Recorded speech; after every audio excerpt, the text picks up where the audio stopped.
কিছুদিন পরেই মুসলমানদের সবথেকে বড় ধর্মীয় উৎসব ঈদুল আজহা। সেজন্য যাদের সামর্থ্য আছে তারা কিন্তু কুরবানির গরু কিনতে ব্যস্ত, আর আমাদের মতো যারা ছাত্র আছে তারা কিন্তু ঈদের শপিং করতে ব্যস্ত। আসসালামু আলাইকুম, কেমন আছেন সবাই? আশা করি ভালো আছেন। শপিং করতে করতেই একটা বিল্ডিংয়ের নিচতলায় গ্রাউন্ড ফ্লোরে ক্যাথলিন নামের একটা পেস্ট্রি শপ দেখলাম। আসলে এটা কিন্তু অনেক আগে থেকে আছে, কিন্তু আমার নজরে নতুন পড়েছে, সেজন্য আমি একটু এখানে ঢুকলাম যে দেখি ভিতরটা কেমন এবং খাবারটা কেমন। আসলে নতুন কোনো রেস্টুরেন্ট পেলেই কিন্তু সেখানে আমি খাবারটা টেস্ট করার চেষ্টা করি, আর সেই উদ্দেশ্যেই কিন্তু এই রেস্টুরেন্টে ঢোকা, যেহেতু আমার নজরে নতুন পড়েছে।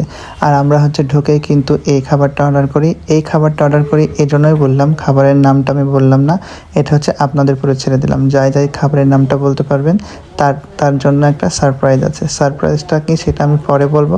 আগে দেখি কে কমেন্টে তাড়াতাড়ি বলতে পারে খাবারটার নাম কি। কেউ কিন্তু কাউকে কপি করবেন না, অতএব যে আগে কমেন্ট করবে আমি কিন্তু তাকেই সিলেক্ট করব। তো যাই হোক, আমি ভিতরে ঢুকে প্রথমে কয়েকটা ছবি তুলেছি, আর ছবিটা আপনাদের সাথে আমি আগেই শেয়ার করেছি।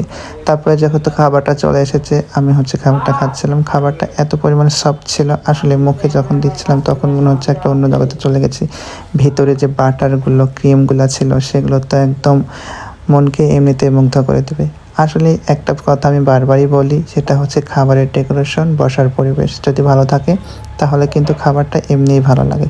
আর খাবারটা যদি হয় কোয়ালিটি সম্পন্ন, তাহলে তো কোনো কথাই নেই।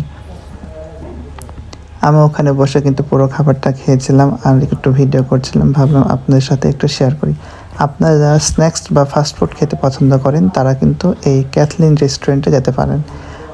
আমার তো ভালো লেগেছে, আপনাদের কেমন লাগবে সেটা আমি জানি না, তবে আমার বিশ্বাস আপনাদেরও ভালো লাগবে, কারণ সেখানে যে ডেকোরেশন, সেখানে গিয়ে আড্ডা দেওয়া, ছোটো বাচ্চাদের নিয়ে যাওয়ার জন্য একটা সুন্দর পরিবেশ রয়েছে। এটা কিন্তু গ্রাউন্ড ফ্লোর, সেই জন্য আরও বেশি একটু ঠান্ডা ঠান্ডা আবহাওয়া। আর এখন যেহেতু গরমের সময়, আমার মনে হয় সবাই একটু শীতল আবহাওয়ায় চায়, সেই জন্য আপনাদের চলে যেতে হবে ক্যাথলিন রেস্টুরেন্টে। আসলে এটা রেস্টুরেন্ট না, এটা পেস্ট্রি শপ। আপনারা যেটা হিসাবে নেবেন সেভাবেই হবে। আসলে একটা ভিডিওর পিছনে কিন্তু অনেক কিছু লুকিয়ে থাকে, আপনাদের সাথে অনেক কিছু শেয়ার করতে চাই, কিন্তু 3 মিনিটের ভিডিওতে কি আর শেয়ার করব বলেন? মনের যত কথাগুলো সবগুলোকে 3 মিনিটের ভিডিওতে শেয়ার করা যায়? আসলে যতটুকু চেষ্টা করি ততটুকুই আপনাদের সাথে বলি, আর যতটুকু বলি ততটুকুই আপনার সাথে চেষ্টা করি। কথাটা একটু ঘুরিয়ে বললাম, এটারও কারণ আছে, নেক্সট ভিডিওতে অবশ্যই বলবো। আর আপনারা যারা বারবার বলছি একটু বিকেলে সময় কাটাতে চান, আড্ডা দিতে চান, বা ভালো ধরনের কিছু ফাস্টফুড খেতে চান, আপনাদের অবশ্যই বেছে বেছে কিছু রেস্টুরেন্টে যাওয়া উচিত।